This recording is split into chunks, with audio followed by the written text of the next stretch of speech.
streaming on YouTube, but not on Facebook and not on LinkedIn. So I'm tap dancing to give it time to make sure that it goes everywhere. And then I get the feedback. I shut that off and we're good to go. My guest today, all right, let's do this. My guest today is the godfather of content marketing. You know what? Scratch that. There's a false start for the editor. I'm going to say Pulizzi. Very close. Okay. All right. You got it. I'm good now. All right. My guest today is the godfather of content marketing, Joe Pulizzi. He is the best-selling author of Content Inc., Killing Marketing, and Epic Content Marketing, which was named a must-read business book by Fortune. He founded 4 companies, including digital content news site The Tilt and the Content Marketing Institute, which he sold in 2016.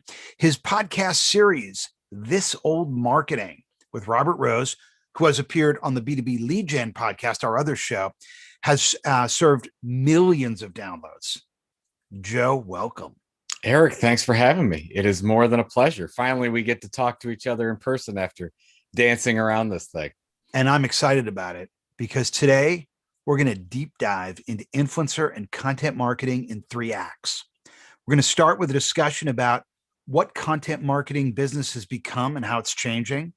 Then we'll talk about why the emerging content entrepreneur space is attracting more and more wannabe TikTok millionaires, and how social networks are priming the pump, and how Bitcoin and NFTs could forever change content marketing.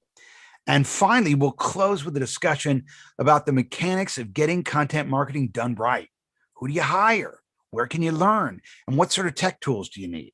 This is the Earn Media Podcast, your weekly digital public relations masterclass on content marketing with Joe Pulizzi when we come back. Act 1. Used to be if you wanted to buy something, you talk to a salesperson. Now you go online, search for information, and self-educate. That way you can avoid having to deal with a pushy salesperson and figure things out on your own. But the truth is, the keywords you search have already been anticipated by a content marketer who's produced information designed to get found and pull you into an online sales funnel. So you may think you're avoiding the pushy salesperson, but you're still being sold. We're here with the godfather of content marketing, Joe Pulizzi, and he has a new podcast called Content Inc., which is a show for content creators who want to become content entrepreneurs. So Joe, walk us through that transition. The transition of becoming a content marketing expert, or, what are we talking about? How everything has changed? You've got this show that is for content creators who want to be content entrepreneurs. So what is a content creator? What is a content entrepreneur? And how would a content creator become a content entrepreneur? So basically, I've spent the last 20 years, talking about content marketing. I started out in media and publishing, and lucky for that matter, because as I went into marketing, I learned, wow, it really paid off to understand who your audience is and how you can deliver valuable, relevant content. And then when I started Content Marketing Institute, and this was 07, 08, targeted everything on the enterprise marketer. So whatever big enterprise billion-dollar business you can think of, they were trying to build audiences and then sell more stuff as they built loyal audiences. And then all the while this is happening, you've got individuals, content creators on, as you mentioned, TikTok, Snapchat, doing blogs, podcasts, Twitch channels, now Clubhouse, everything else you could possibly think of. They're trying to say, look, we can be financially independent. We can be financially free. We can actually make a living at this thing and make a lot of money if we learn how to build an audience and we do it properly. And I just saw a stat the other day, Wall Street Journal was talking about, we've had this boom in the United States of new job or new business creation and formation. And a good portion of those jobs are what I'm calling content entrepreneurs. Those are content creators that don't just want to do this for a hobby or not for fun. They actually want to build a long-term sustainable business. So I've gone from enterprise marketers, content marketing, to content entrepreneurs, which are just anybody out there. Not a lot of money, but there is a discipline to building a loyal audience over time. And then once you build that audience, then you can monetize that audience in many ways. So, how does the business of a content entrepreneur differ from an enterprise that has a marketing Sure. department and is doing content marketing? Well, for the biggest difference is any enterprise that's doing some kind of content marketing, they start with a product or a service that they sell. So if you are HubSpot, you're selling marketing automation, or Marketo for that matter, you sell a marketing automation tool. If you are a content entrepreneur, you start not with a product or service. Actually, you don't sell anything. You start by building an audience. So you say, okay, I'm going to attract this audience over here of B2B electronics engineers, and I'm going to target them with a weekly podcast. I'm building an audience over time for that podcast and get them to subscribe to my blog then and email newsletter. And then once I build this loyal audience, then I start to sell them stuff. So it is a completely backwards model from what we're used to is, oh, I'm going to start a company. Oh, let's go out and actually create a product. We don't do that anymore. Now we're actually going out and saying, okay, let's build that audience. And then once we build that loyal audience, we can sell them whatever we want. So it's completely opposite of what you would think you should do. And how do content entrepreneurs get started? Usually it's a passion or a hobby of some kind. Usually they'll say, you get into, I'll give you a really good example. It's in actually one of the case studies in Content Inc. My good friend Wally Koval, he wanted to go on a bunch of different trips with his wife, and he kept pictures in Instagram of all the places he wanted to go. At the same time, he was a huge Wes Anderson fan. So all the pictures that he posted in Instagram looked like they were out of a Wes Anderson movie. And he just kept doing that over and over. And his friends were like, oh, this is pretty good. Keep this up. We like all these destinations that you're picking. But what Wally found was a problem. There wasn't a lot of detail on all these places. So what he started to do is post these pictures and then put a ton of detail, like where is this place? Why is it significant? Who visits that? He started to target all these different hashtags and keywords, and he'd post a picture every day on Instagram. And then he renamed it Accidentally Wes Anderson because it started to get traction. He got to about 3,000 followers on Instagram. Vogue magazine finds him. Vogue magazine does a whole article on the whole thing of what he's trying to do, blows up. He's got more than 1 million followers now. He launched his book called Accidentally Wes Anderson, which is like a photojournalism book, travel book. He launched that in October, went immediately to the New York Times bestseller list. And now he's monetizing the platform with travel books and travel guides. And he's well on his way to becoming a multimillionaire. So it started with just, hey, there's a problem here. There's all these pictures that I'm finding, and they don't have enough detail. Created the detail, built the audience, now monetizing the platform. You see a lot of that go on. Joe, I remember, years ago, I visited the museum in Cairo. And you walk into this old building, it's an imperialist building, and it's got to be, I don't know, 20,000 square feet on the first floor. And there's just sarcophaguses, coffins, as far as the eye can see, like hundreds, maybe thousands of them. And you stand there and you look at them and you just think, oh my God, how am I possibly going to appreciate any of these? And I remember just walking by them and sort of being numb to them, not being impressed by them at all. Mm-hmm. And then I said, you know what? I gotta stop and look at one of these things. And I stopped and looked at one. I forced myself to. It was hard because I felt so overwhelmed by all the stuff I would have to look at to feel like I did the museum right. But I look at this one sarcophagus and it was so intricate and beautiful. And I just studied that one and I really appreciated it, But, when you think about the internet today, it's so full of content. There's so much out there, but most of it is total crap, which means most people assume your content is crappy before they even check it out, right? But getting them to check it out is often the hardest part. So how can content marketers with truly worthwhile content cut through the clutter and get people to take the time to actually check their stuff out? There's two reasons for that. And you're right. There's so much clutter out there. There's been too much content since the printing press was created. So we've been inundated for years. But there's two things that most content creators do wrong. First of all, they don't have a content tilt, and I'll talk about what that is in a second. And then the second thing is they don't deliver consistently over a long period of time. Those are the two big issues. And you go to any size company and you will find these two huge problems. So the first thing is the content tilt. Now, what's that? It's you have to find an area of true differentiation where you have to cut through all the clutter. So, for example, go and type in cloud computing on Google and you find Salesforce and IBM and Oracle all have Amazon, all of the same content, talking about the same things. They don't differentiate each other at all. But if you said, no, I want to talk about cloud computing for plant managers who work in the Pacific Northwest in companies that are 10,000 people or more. I just made that up. I don't even know if that's a thing. But that's what I'm talking about, because as a content creator, I have to say, to cut through all that clutter, I have to become the leading informational expert or entertainment provider for a particular niche. So you have to start small. You can always go larger, but you have to start really, really, really small. And most people don't do that. So for example, as I'm going out, I've got a new business called The Tilt. I'm not just saying I'm not targeting content creators. Content creators is so broad. How can I cut through all the clutter there? I have to target just content creators who are aspiring to build a business and become financially free from that business over a long period of time.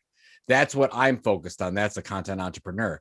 So you really have to figure, and I could say, and then you ask yourself the question, if I delivered consistent information to that audience over a long period of time, could I actually become the leading expert in that? And it's a tough question. You have to have a little ego in this and say, if I did the work based on that plan, could I actually be the media company for that industry?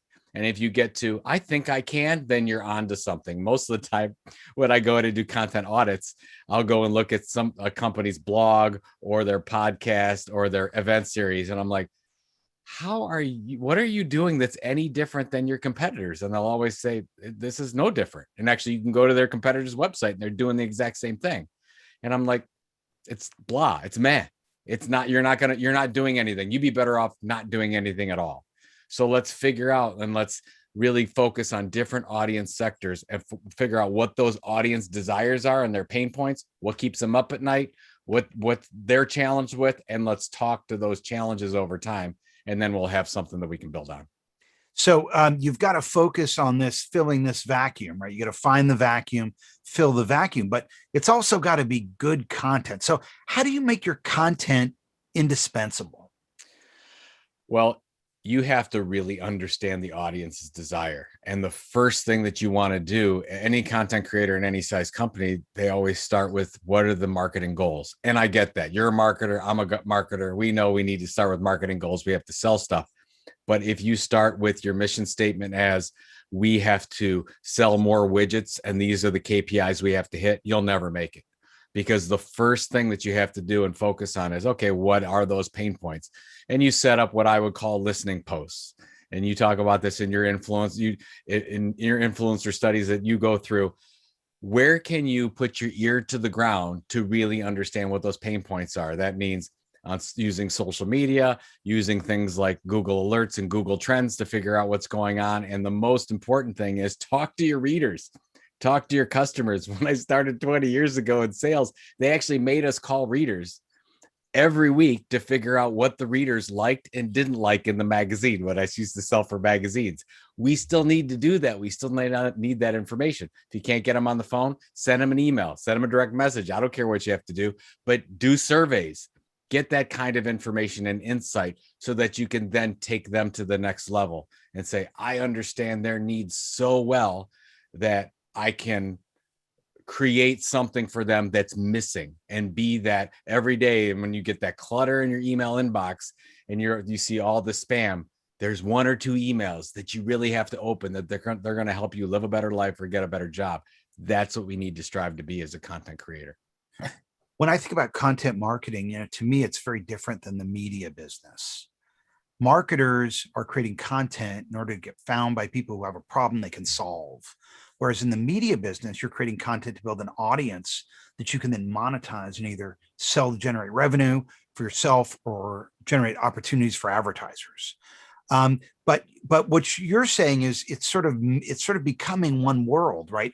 Content marketing and the media business are becoming the same thing.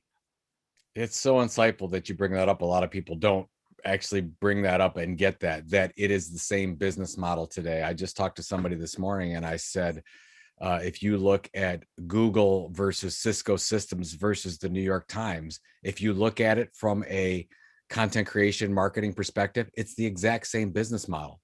It's just monetized differently. New York Times builds an audience and monetizes that mostly through paid subscriptions, but they're starting to sell products and services as well. Cisco Systems, they mostly monetize it by selling more routers, but you know what? They're starting to think about selling sponsorships and subscriptions to their stuff and training. I mean, look at Amazon. Amazon does everything, right? They're actually selling training. Google's creating their new educational certificates, so they're in the education business. It is just all over the place, and nobody realizes that once you create this audience, you can sell them what you would consider your traditional direct revenue, media revenue, sponsorship subscriptions. I can do events. I can get donations.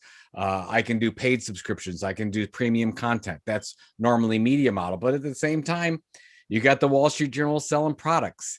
You could also sell consulting services, which a lot of media companies do as well. You might want to create more loyal customers, like John Deere's been creating the Furrow magazine forever, so people buy more John Deere equipment. It's all the same today, and I just think that as marketers and media companies and media executives, we keep perceiving there's a difference, and there's not. All it is right now is an audience land grab. People are trying to grab audience wherever they can and monetize it, and we don't understand that we're all competing against each other.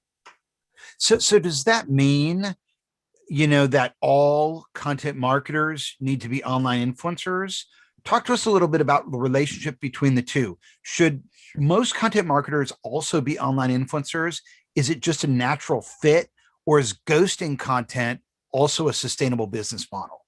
I think that if you want to take content marketing seriously, the first thing you figure out is, how can I be the influencer in my industry, build an audience over time, and do what Arrow Electronics has done. Arrow Electronics, electronics distributor. They are the largest media company in their industry, and they're not a media company. They have over 3 million opt-in subscribers to their 53 different publications. So they sell electronics equipment, but they're also a media company with 53 media brands. I don't understand that. Who is the influencer in the industry? Is it a media company? Is it not? No, it's Arrow Electronics. They're both. So it's interesting that we've gone that direction. Now, can you just do content marketing and say, look, I want to create a white paper for a whole lead gen program, and I want to create this percentage of click-through rates and this percentage of, get them through the funnel, get them to the salesperson? That's fine. Those are content marketing tactics. There's nothing wrong with those. The majority of companies do that. But the most innovative companies in the world are actually thinking a little bit bigger and saying, wow, I might not have to just sell our customers one thing. I could monetize our customers in 7, 8 different ways. In a good way, because you're delivering amazing value. But at the same time, why can't you sell them different products and services? Why can't you sell them events? Why can't you do what Salesforce did and create, $1 billion plus entity in Dreamforce, or what HubSpot did with Inbound? I don't think that a lot of marketers are thinking big enough. Because we're so focused on, we have this thing to sell. And I get it. I've been in that spot. It's like, I got to sell more widgets. But if you can just be a little bit more strategic and step back and say, what the heck is going on in our industry? You're going to have some competitor that you've never heard before just go right in front of you, selling whatever they want to, because in the last 3 years, they've just created the most loyal, the most massive, the most radical audience in the industry. And you're looking back and saying, what happened? That's what's happening right now in most industries. You'll never see it coming if you're not thinking about it. Multi-million-dollar content entrepreneurs, the world of monetization beyond just sponsorships and advertising, and how Bitcoin and NFTs could forever change content marketing, with Joe Pulizzi after this. Act 2. Content marketing is about making content designed to get found by people looking for answers to problems you can solve. But influencer marketing, on the other hand, is about working with online personalities who have already built an audience that you want to get in front of.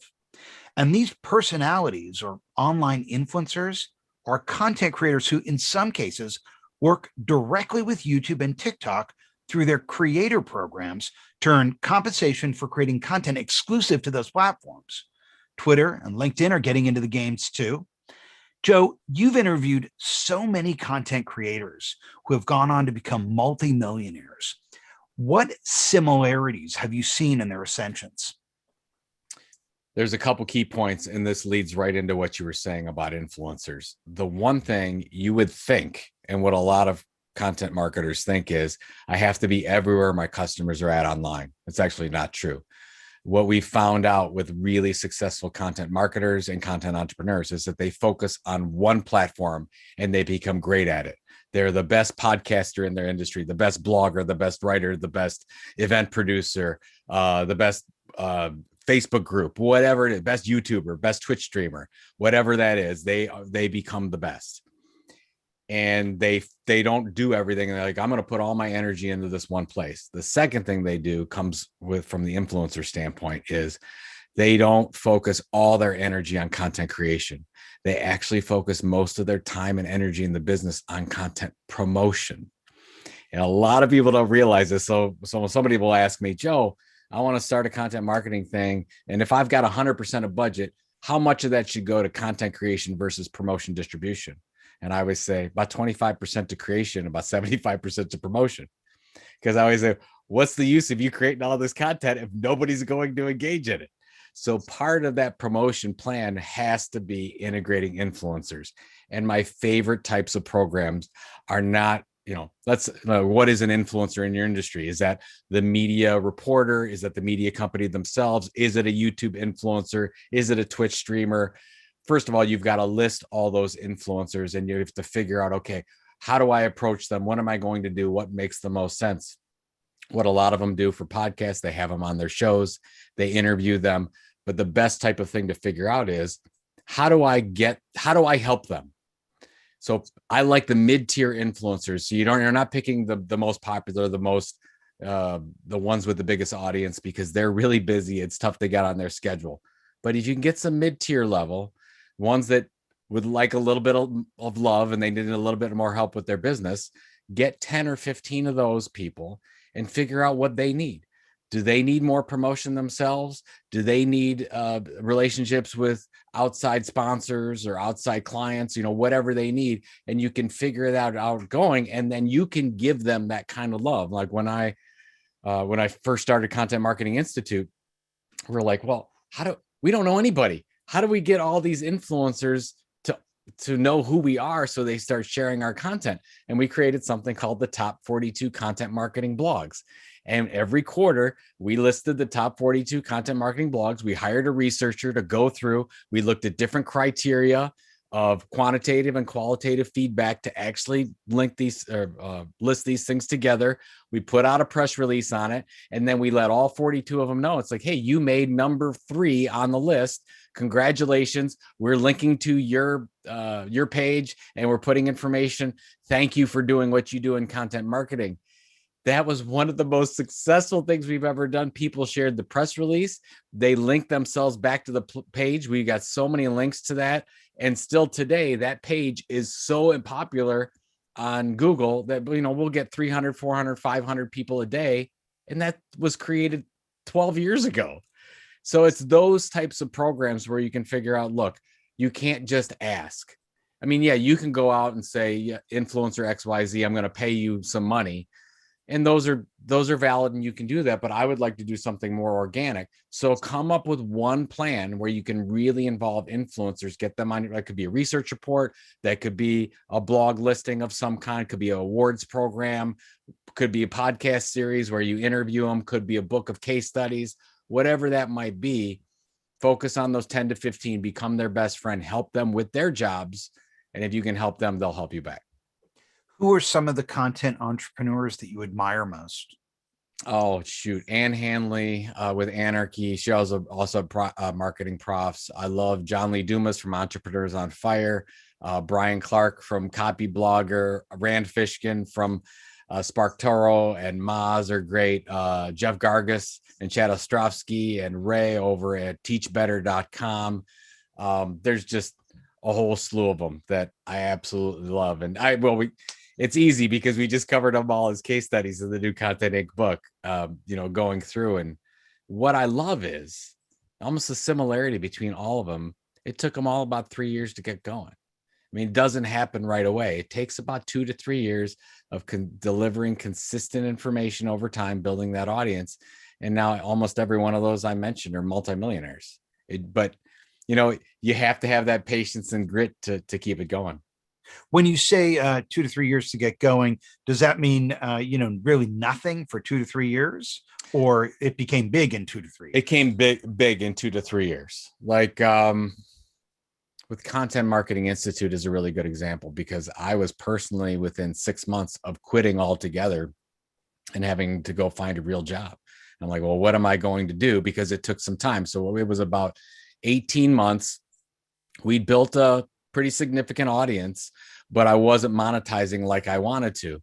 Well, this was September of 2009. Well, by May of 2010, everything took off. We started to get sponsors to come in. The subscription rates were just going off the hook. But 6 months before, I thought I was a failure. The next 6 months after that, revenue's coming in, subscribers coming in, and everything. So generally, it takes between 9 and 18 months to build what Brian Clark calls a minimum viable audience that you can actually monetize. Once you get to that 9 to 18 month level and you've started to monetize in one way, then you see diversification. Then you see somebody that has a podcast, maybe do an event.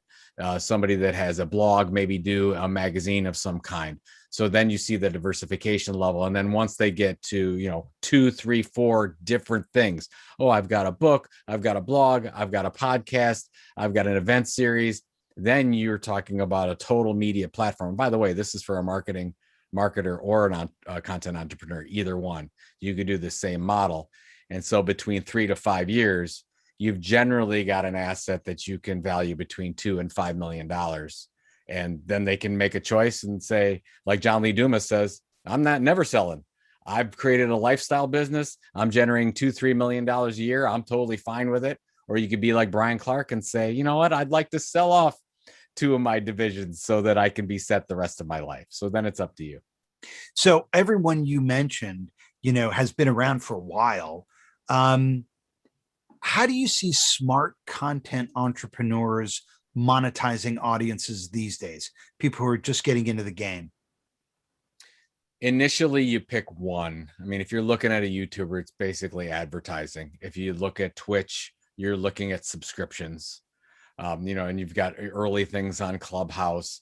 On Substack, you've got paid subscriptions. So it really depends on the platform and what you are. So if you're a podcaster, you're probably looking at sponsorship. If you are a writer, you're looking at either sponsorship or paid subscription. So it just kind of depends on which way makes the most sense. And that's what your low-hanging fruit revenue driver is. That's just to keep the lights on, Eric. That's all we're trying to do at this point, is keep the lights on.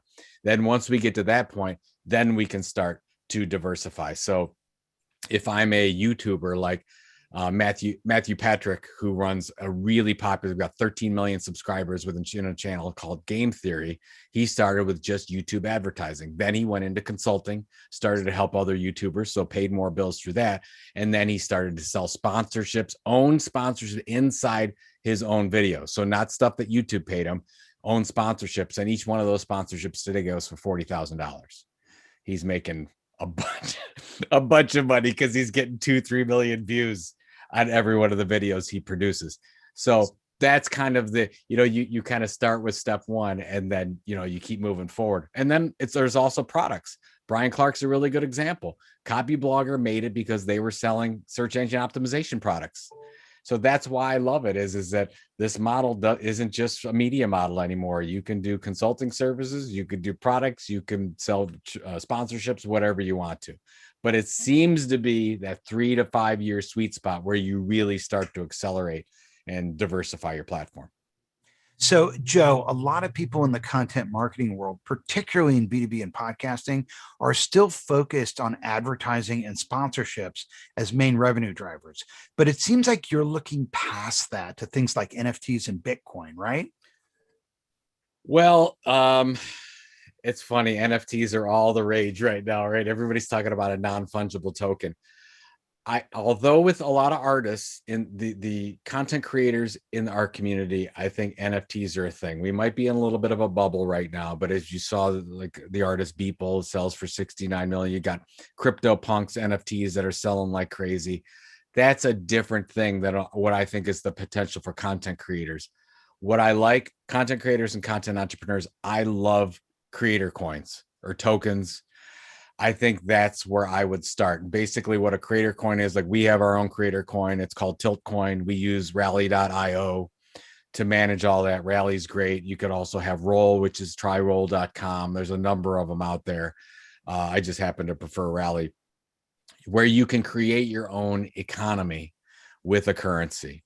And if you think about it could be almost, you could use it like a loyalty system, like airline miles. So you could give out your own coin to your best subscribers. And then what you can do, like we use it for referrals for our newsletter. So the more people that refer our newsletter, we give them actual Tilt coin, like Tilt is traded. You can buy one for a token for $6 a share.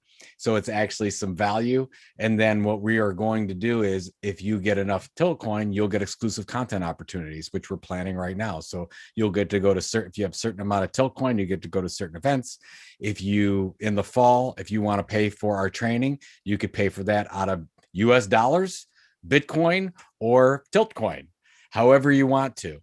And it's all about decentralized finance. I'm a big believer in it. And I think a content creator can actually create their own economy, which is what we're trying to do. It's really a thing. We're early days. We're all going to make a lot of mistakes in this thing. I don't know where it's going to go. I'm testing it out just like everyone else. But the possibility that we can do that and be with more people being open to Ethereum and Bitcoin and cryptocurrency in general, it opens up the floodgates for all kinds of different business models. Now, does that mean that if I sell my first blog post as an NFT, a non-fungible token on, let's say, OpenSea, which is like the eBay for NFTs, if I go do that, will somebody actually want to buy the rights and the digital certificate for my first blog post? I don't know, but it's possible. You're seeing that happen with musicians, where musicians are selling fan experiences and cover artwork to, a fan, and they're selling it for, thousands of dollars. I don't know, Yeah, Eric. like what does I don't that know where it's going to mean? go. I don't know where What it's does going to that go. mean, Joe? Like if you sold if you sold your book, Content Inc. as an NFT, would that mean you don't have the publishing rights anymore? That's actually a really good question. I believe that you're selling the you're selling the rights for them to use that, and they actually own that.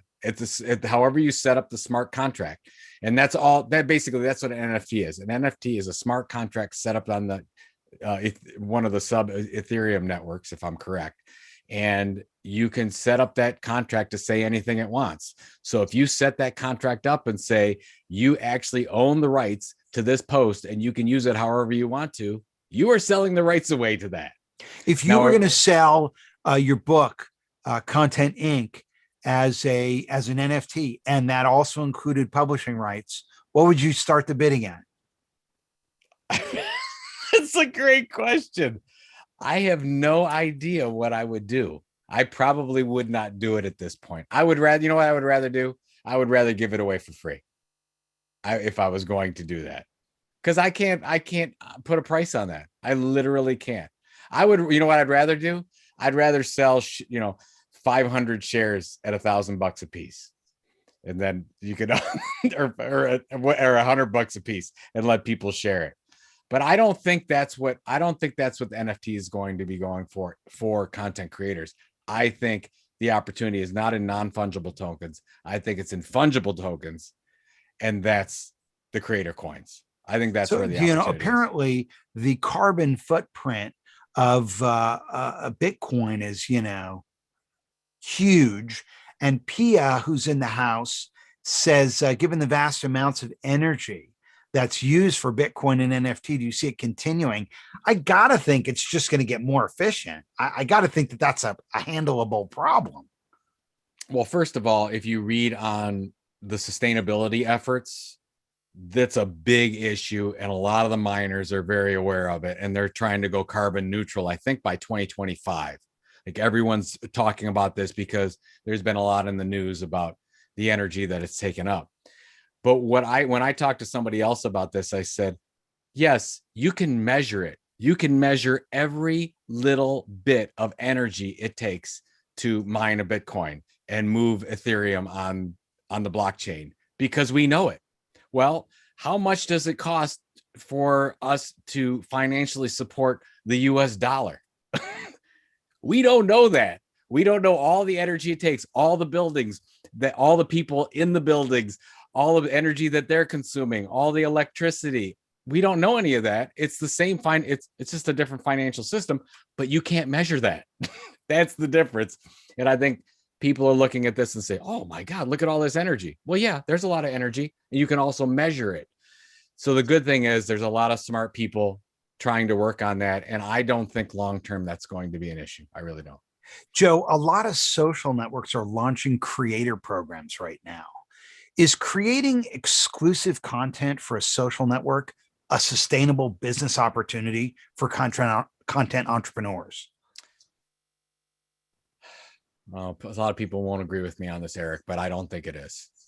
I think that you would be considered a gig worker if you're working for somebody else. If you're basically contract for hire. And by the way, there's nothing wrong with this. If that's what you want to do, if you want to work for YouTube or Twitch or a publication and you want to create content for them ongoing, and they're going to pay you to do it on a certain platform, but you probably aren't building your own audience that you have control over time. Maybe you do, maybe you don't. But for example, YouTube. Let's say you build 1 million subscribers on YouTube. Whose subscribers are those? They're not yours. They're YouTube's. YouTube's letting you borrow them. Now, can you monetize those in other ways over time? That's the decision you have to make, because you're building your platform on rented land. What we want to do is move it over to something owned, something more controlled. So I don't have a problem with that, but I would consider more of that a hobby as a gig worker. What I want to do if I'm a content creator, ultimately, I want to build my own platform, my own website, my own email newsletter, my own assets, my own data that I can monetize over time. Because if you don't have access to the data, so just ask yourself this question. If you don't have access to the data and the subscribers, long term, do you have a business that you can monetize? The answer is probably not. You could. I mean, that's why I see a lot of my friends that were really successful at YouTube. They're concerned because YouTube's changing the algorithm. They change the rules all the time. So they're trying to figure out, how do I move my subscribers on YouTube over to email subscribers so that I can actually have a direct connection with them. So I am not, by the way, loves the creator programs, love what Twitch and Amazon and Google and YouTube are doing. But you've got to be careful as a content creator, where you have to think, okay, if I want to be a content entrepreneur, that means I need to build a sustainable business over a long period of time. Can you do that when you're, this is rude, in the pocket of a YouTube or an Amazon or a Twitch? I don't know. Practical answers to building your own tech stack and owning the customer relationship with Joe Pulizzi after this. Act 3. In the network age, every company is a media company, right? Kind of. But before that, every company is a technology company. Because without the right technology, it doesn't matter how good your content is. Because you need technology to get your content online. And if you're already slammed running a business, how do you get the resources to make that happen? How do you get the resources to create great content? Our guest, Joe Pulizzi, has been focused on digital content from the beginning. In fact, he came up with the phrase content marketing when he was in the custom publishing industry. Joe, is content marketing predominantly something small and mid-sized businesses do through Upwork and Fiverr with the help of freelance digital nomads scattered across the globe? Well, those companies are, writer marketplaces, production graphic marketplaces. There's nothing wrong with using those if that's what you need to do. When I was at Penton Media, I worked in publishing, as you said, the custom publishing department. and we were managing 50, 60 projects on an ongoing basis, and we had 14 full-time people. Well, we had another 150 freelancers that we were using. So it depends on what you need to do. Now, what I'm so strongly opinionated about is you always have to make sure that the project management, the strategy stays with the company. So let's say that you're going to do a blog. Well, who is ever the managing editor of that blog, who is ever running the ship, should be on your staff, should be paid by you. And then everything else is negotiable. Do you have design expertise inside? Well, if you don't, fine, go ahead and outsource. Do you have all the editorial expertise you need? You can go ahead and outsource a lot of that. Some of the best content creators in the world are freelancers and stringers. And a really good thing to do, especially if you're in the B2B market, is I still call it today, I call it fleecing the masthead. So if you are in a certain industry and you are creating the same kind of content as a media company, go to that media company's masthead. Used to be actually in a print publication. Now you have to go to the About Us section online and figure out who their writers, who their editors are, who their ongoing contributors are, and see which content you like. Most of the time, at least half of them don't work for the publication. Especially you look at companies like Forbes, that's absolutely true. They're almost all competitors. So you go ahead and look at them, reach out to them and say, hey, I have this project. Would you like to be on? So you don't have to go to a Fiverr or a text broker or something like that if you don't want to. So there's a lot of different options. And I would say whatever makes the most sense. If you have the expertise inside, great. If you don't, go ahead and outsource it. If you don't like to do a certain task, absolutely outsource it. If you like to do something and love to do something, keep it inside. So there's a lot of different options. Generally, if you look at a content marketing program, at least half of the overall resources are outsourced at some point. 95% of the businesses in the global economy are small businesses. And most small businesses don't have a marketing department, right? It's a small business with a few people who are focused on whatever the core competency of that business is. And now they've got to get into the media business and they've got to get into the technology business too. So in the small business area, how do you see companies that are getting it right make it happen? Are they outsourcing via the gig economy? How do you have a sense of how small businesses are getting it done? First of all, most small businesses aren't doing any kind of content marketing. And when they are, I mean, they might say they are, but what they mean is every once in a while they post on Facebook or they post on Twitter, or they're creating lots of different content and just sort of plastering it all over, more like advertising. I know there's a coffee shop close to us that's done a great job. Is every morning they post something witty and interesting on Facebook. It's usually with a picture. Now, this is not, I mean, it doesn't take a lot of resource. It just takes time and planning. At 8 o'clock every morning, they say, hey, I'm holding the coffee of the day or whatever it is. They do that every morning. And you know what? A lot of people, I think it's hundreds of people that like those posts all the time. That's something very simple that could be done. That's what we're seeing successful small businesses do. They say, okay, look, we don't have a lot of resources. It's just mom and pop shop, whatever we're going to do. What's one thing we can do to create better customers? That's what I would ask a mom and pop business. What can we do? Would that be, is there an email update every Monday or every Monday, Wednesday, Friday that we could send out to our customers that would help them with something?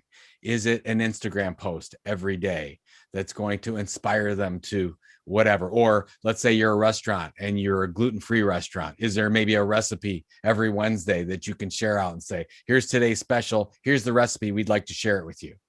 What if there's a roofing company in California, in Santa Barbara, California, and every day the CEO puts out a weather report. It's a very folksy weather report. It's like, today I walked out and I found a coyote in my backyard and I knew it was going to be a good day or whatever. The weather looks whatever, but has hundreds of thousands of people that look at this report, and even the real weathercasters from the area quote this guy on occasion. This is the kind of thing we're seeing. So first of all, keep it simple. Second of all, focus on something that you can do that's truly, truly differentiated. focus on a customer need point. And then, you don't have to do everything. You don't have to be on LinkedIn, on Twitter, on Clubhouse, on Facebook.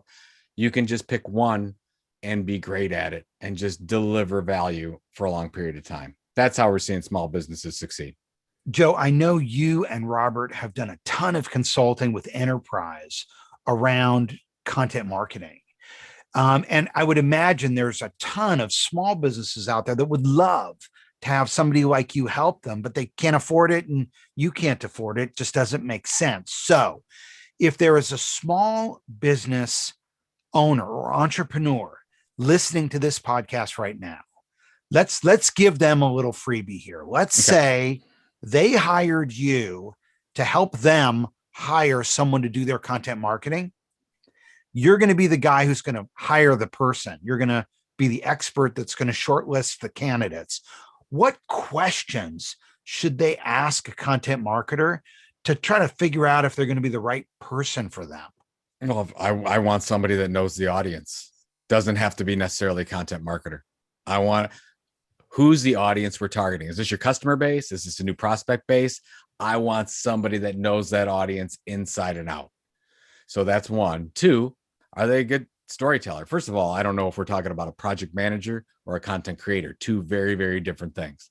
So if it's a project manager, that's a whole different slew of questions and time, and can you hit your deadlines and all that kind of stuff. But if you're talking about a content creator, I want audience, and I want to make sure that you can actually tell stories. It doesn't mean that you have to tell the story, but do you have the vision to create the plan for storytelling? And that person ends up generally being what I would call a managing editor. The managing editor is probably my favorite position of all time, because even when you're a writer, your writing is never done until the editor gets a hold of it, until you've edited it 3, 4, or 5 times. So you always want somebody to do that. So I would look for somebody. So let's say you're in a business industry of some kind, go to the business publications in your niche and figure out who those managing editors are. And what's sad, I hate to say this because I have a lot of friends in media. What's sad is a lot of those managing editors don't work full time, as we talked about, for those companies. You could hire them. They could maybe consult with you. So that's what I would probably look at. But you don't want to do that before. You don't want to outsource anything until you understand the business strategy behind it. Why are you doing this in the first place? Okay, we're getting back to a little bit of marketing here. So before we can create that content, why are we even doing this? Why are we talking about it? What are we, if we're by creating an audience, we're thinking about what's our future, we're creating a future customer base, or if we already have a customer base, how are we going to create better yield with those customers in some way, or create better customers? And then you get it to, we are going to help them live their lives better in some way. So you start it simple. So anyways, if I'm going to make a recommendation, look at the managing editors, look at really, really good project managers, and start with one project. Don't do a thing where, we want to get LinkedIn set up and we want to do Facebook and we want to do the podcast. No, stop. Don't do that. Do one thing. Do the one thing, practice the one thing, become great at the one thing, give it 6 to 9 months, and then you can go ahead into something else and do something else. Let's talk tools, because for so long, everyone said every company is a media company. But the truth is, every company is also a technology company, because technology plays a huge role in web marketing.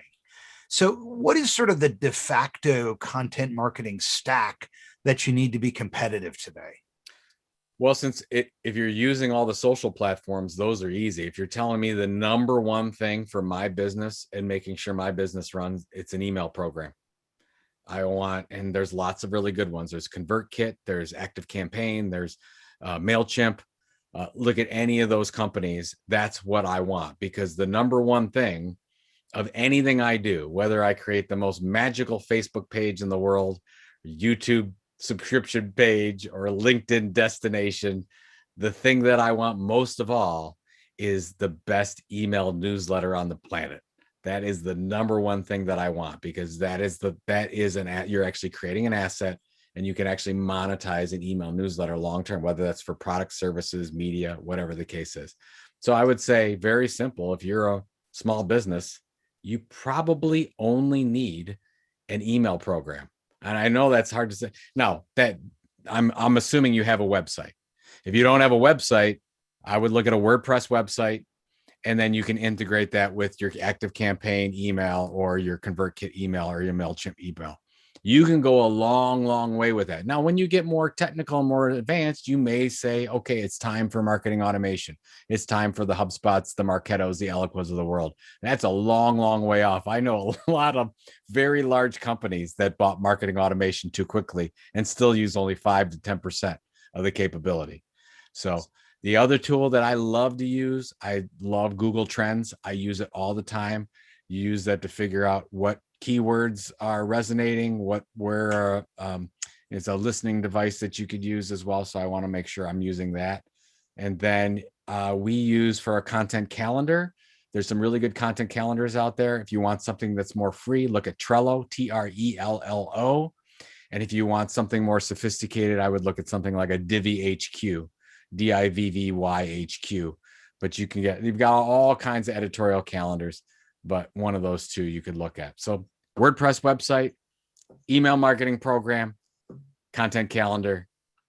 You're doing pretty well if you can get that far. You think about the WordPress site and being able to collect customer information from forms on a WordPress site and move them into the email list. Mm-hmm. Even just that can be really complicated for someone who's new to this whole world. And I wonder if you have any sort of advice for small businesses that are trying to figure out how to build their own tech stack so they can control their customer list.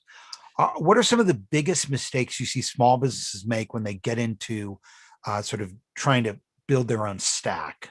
Yeah, I think that they're trying to do too much too quickly. There's a lot of, and I've seen this a lot in the enterprise space where you get enterprise marketers that say, we've got to have marketing automation. I'm like, do you?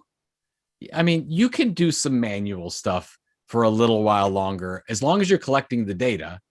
You're not going to want, you don't need to spend $20,000 a month yet on something like that. You might want to bring it back a little bit.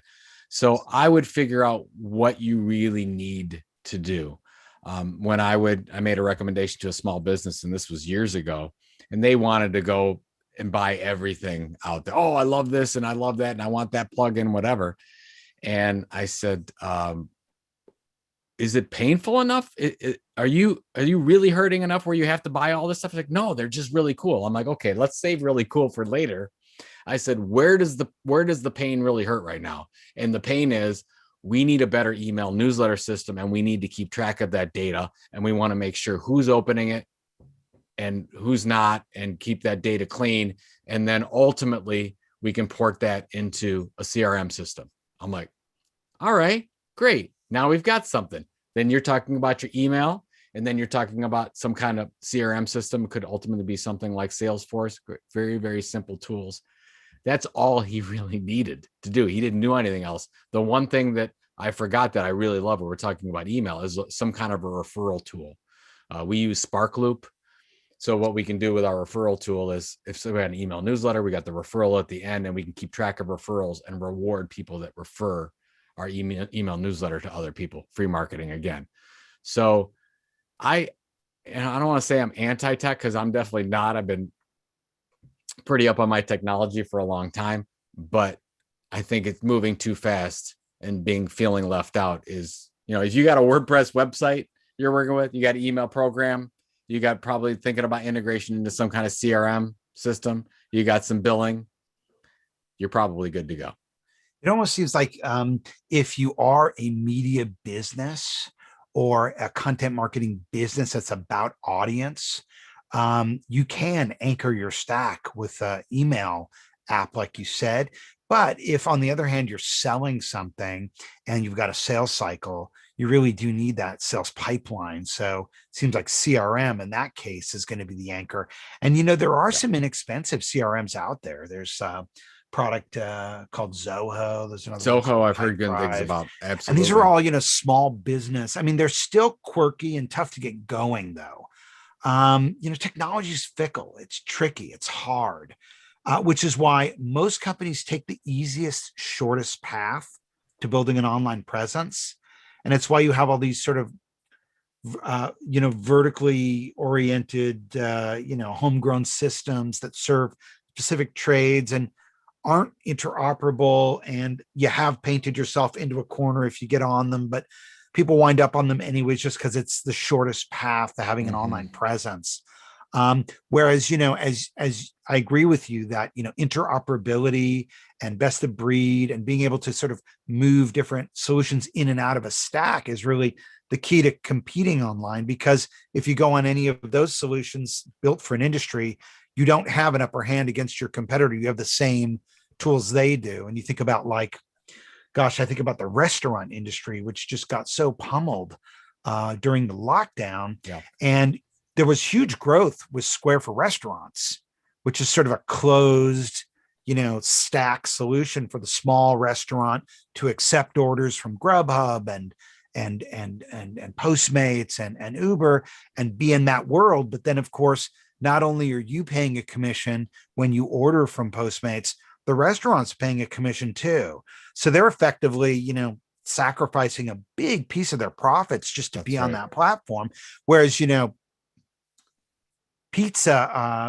Domino's, which has their own custom mobile app with a pizza tracker on it. I think they did I did some research on it because I did a keynote for a restaurant organization about this. And they did, I think, 70+% of their business on their mobile app in the first quarter, right after the pandemic. Yeah. Whereas, at the same time, small restaurants became effectively digital sharecroppers because they didn't have their own solution. So when it comes to getting your arms around technology, I know that you have said in the past you do, you try to encourage people to go on an open platform where they can own their own customer relationship. Do you have any advice on sort of getting your arms around that if you're a small business, where to start, how to get started? Well, certainly don't do anything homegrown. You were mentioning that. I see that's probably the biggest issue. Somebody with some technical knowledge says, I can create the app, I can create the program. Please, today, especially. Yeah. Just don't do it. Absolutely don't do it. But again, get with your team. I mean, this is not rocket. First of all, there's technology today for just about every problem that you have. I don't have all the answers. We don't have all the answers today, but figure out, okay, what is your pain point? What can't you do that you need to do for your customers? Where can you make that seamless? So figure out what those problems are with your executive team. Go ahead and say, okay, we're having a problem tracking from lead through to sales conversion. Okay, great. Well, let's get the CRM system in there that can help that and integrate with whatever email platform you have. Done. Don't overthink it. It's probably, a 2-hour meeting. You can knock all these things out and then just make sure you don't do them all at one time. Just say, okay, we're going to tackle the first 2 here, and we're not going to do anything else until we get those first 2 done. And then we'll look at it again and see if those next 2 pop up, and we'll tackle those. Joe, thanks so much for sharing your content marketing expertise here. If someone wants to get a hold of you, what's the best way for them to do that? So the new business is The Tilt for content entrepreneurs. You get email newsletter for content creators. That's thetilt.com. And then the new book is Content Inc., content-inc.com, and it comes out May 25th. I'm looking forward to reading it. Thank you, sir. Appreciate it.